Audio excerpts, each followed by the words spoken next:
was growing up, I couldn't see myself being anything more just the drummer, than just the drummer.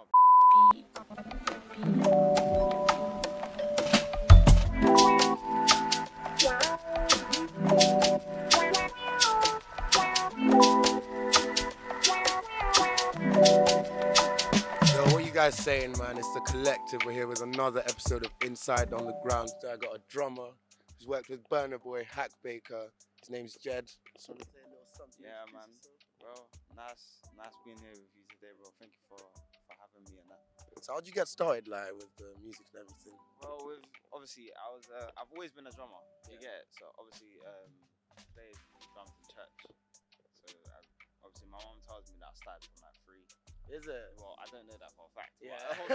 That's what she says. And I remember me drumming properly and being interested in drumming properly like around like 10. Yeah. Like I remember like playing in church and there was just one day that I played like distinctively better or just a little bit better than I normally would. And I kind of felt good about myself. I was like, yeah, this is something that I'm good at. And then from then, like, it just got crazy for me. I started watching videos and then all of this So stuff. is it like an obsession then? At first, it was like my life. Yeah. For drums, you could ask anybody. Like, when it comes to drums, I'm in my own world kind of thing. You know what I'm trying to say? When you're doing it every day, you deep it more. Yeah. And I deep that. I don't think I just want to play drums. So what else do you want to do? Like, exactly. Yeah. That's what I was thinking, bro. So I was like, I used to play football and I used to play basketball and that. And like, I don't do that anymore. Yeah. Because now I've locked all of that off and I've come to this music academy just to do drums. But now I'm having second thoughts and I don't know why I'm having second thoughts about drums because I love drums. Yeah. But it's like, I always thought that. But did you see it, like, when you're growing up, did you see it as like a career option, like something you Bro, could get when I was growing up, I couldn't see myself being anything more just the drummer than just the drummer. What inspired you to like do drums? Like, who was there, like a person? There was 2 main drummers that changed my life, UK drummers, right? And both of them done a competition, right? And they won. Obviously, I'm young, so I'm thinking this way, right? Yeah. How old are you? I was at, let's say, for example, I'm maybe 14, 15. I'm still in secondary school, right? And I'm like, okay, cool. This is, from what you see from the outside, let's for example, there's these 2 guys that are doing big things in the UK, things that you want to be doing. And obviously, I don't really know myself yet as a person. So I'm like, I want to do what they're doing. Exactly everything that they're doing, I want to do. Not knowing that other people have journeys and of course, you know what I'm trying to say. But what I was doing wrong is that even me going to that music college, right? It's because one of those drummers went there. You weren't following your own path, basically. But I guess, like, with them things, it's kind of like you have to look elsewhere to like see how to do it. Especially with like art, there's not really a direct path to like how you want to do something. You're not just gonna go uni then this then that and that. So like, did you find it like beneficial following in their footsteps or like? It was one of the worst things I could have ever done. Is It was the worst. It was actually probably the worst thing, and I've even stopped it now because obviously now I've gone there. I've gone to the uni. If I'm to just fast forward all of what I'm trying to say right now, I've gone there and I've realized that I want to do music, not just drums. Because I don't just play drums. I play keys, I play other instruments, I play bass. I suck at bass, but I play bass, innit? I'm a producer, I arrange, I'm learning programming, all of this other stuff. At one point I realized I love making music more than just playing drums. Drums is big, don't get twisted, drums is big. And I don't think I've come anywhere close to mastering drums. Like, there's a whole, I'm still in that journey, innit? But drums is just drums.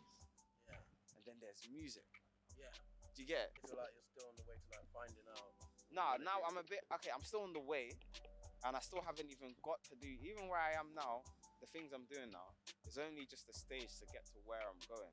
Yeah. Do you know what I'm trying to say? It's like, there's like, I would turn down gigs to do stuff like this. Yeah, fair, bro. Do you know what I'm trying to say? Like, because when I'm doing gigs, there's more or less for someone else. Yeah, you want to do stuff for Do you know what I'm trying to say? Like, I don't mind doing gigs. Doing gigs for other people is fine. Like, I'm grateful for the opportunity to play for Burna Boy, Hack Baker, all these other people I play with, Benji Flow. But it's just like, you get to a point where it's like, okay, cool, but what about you? And that's when I realized that I can't be following my man's footsteps. How do you end up like getting in contact with like Burna Boy and like Hack Baker and stuff? Like, how's it go from like music. Honestly, That's cool speaking, stuff. I don't.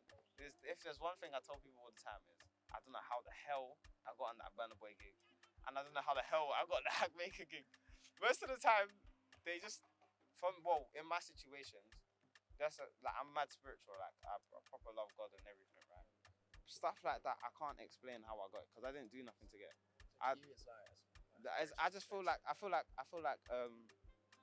when certain things are for you, yeah, they just come to you. And honestly speaking, I shouldn't even be saying this, but I never used to listen to Burna Boy's music. Is it? I never listened to Hack Baker's music before, so I can't say that I went to go look for them. You were playing at Madison Square Garden last week, weren't you? So like, how does that compare to like playing at a smaller venue instead of like, you know, in front of thousands of people like full on the stage? And If I'm being honest, one of my favorite gigs ever was in the smallest venues ever, bro. It was I was doing basically like the same kind of stuff as the Burna Boy. It's one artist called Benji Flow, innit? He had like a video shoot, a music video, bro. The energy in that room was so crazy, bro. The thing is about arenas, yeah, and I don't blame people about thinking thinking this way. Arenas is like this mad image, yeah, that there's just bare people and they're like everybody's just going crazy, bro. Honestly, when you're there, you can't see anything, bro. You cannot see a thing, mate. First of all, I don't care if you're looking at me because I can't see you. It's dark, and I'm right now in the moment. I got my ears on now, so there's these little in-ears things that we wear. You're locked in, bro. You're focused. That's all you're thinking. You know what I'm trying to say? So now you're listening to your music, and you just, mate, the last thing you're thinking about is the crowd. About like the tour, bro? Like, what was it like going on tour with Burna Boy, like in Europe and stuff? What were the challenges of that? Like, was it what you expected, like bad parties or what? Like, what was it like? Touring isn't what I thought it would be. A lot of things that I'm doing now are not what I thought it would be. But then again, I'm only starting. Touring is probably one of the most difficult things you can do as a working musician. Because obviously when you're on tour, sometimes you don't actually get you get a lot of time on your hands. So you get to think about what you're doing, why you're there. You get to think about what you could be doing, what you're not doing. But at the same time, if you do it properly, then you don't. I think you just have to make sure you have fun and enjoy it. Because if you, at first, I've done that a lot. Like opportunities like that fun time and stuff. Yeah, and especially with the Burna guys, mate. Those are like the greatest bunch of people to be around. So how is Burna Boy, bro? Your guy? Yeah, he doesn't really talk much. Yeah. I'm not gonna sit and say, yeah, he's crazy. He doesn't really talk much. We don't get to see him that much, but like, fair enough. he comes, he does his job. Good, I respect that. Yeah, fair You know enough. what I'm trying to say? Yeah, he's got a good vibe. He's got a good So energy. it's a good like energy and good set. Yeah. Is that like very important for you when you're working on something? It's very important for everyone, not just me. There's one guy I met this year, right? One of my favorite people ever. I've only seen him that week, And before we started the rehearsal for an artist, he was like, we need to get the vibe right. And he's like, if the vibe isn't right, then Nothing could be right. we could get the levels right, we could get the tuning right, we could get everything right, we could get the drums could sound amazing, we could even get the music right. But if the vibe isn't right, then it's not gonna be the same. But from that day, it just changed everything for me. Every rehearsal I've been in, he made us literally just forget what we learned and just played what we felt. This guy's literally asking you to do the opposite of what you're trained to do. He's like, all right, cool. So I've come in with my notes and that. Man's coming with my laptop and I'm like, cool. We're gonna do this, that. And then when we get to this section, there's a break here, this and that. He's like, forget that. Yeah, bro. Play. And then I'm playing like, I noticed that, bro. I'm lost, bro. Because flash. Yeah, like, oh yeah. Yeah. Honestly, Like that. bro. Honestly, that whole rehearsal was that movie. What's coming up next for you, bro? What you got planned?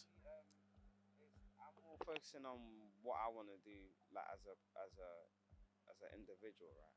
Because I'm still obviously I'm a drummer, but this drummer phase or this drummer journey is just to get to where I want to get to, innit? So yeah, I produce now.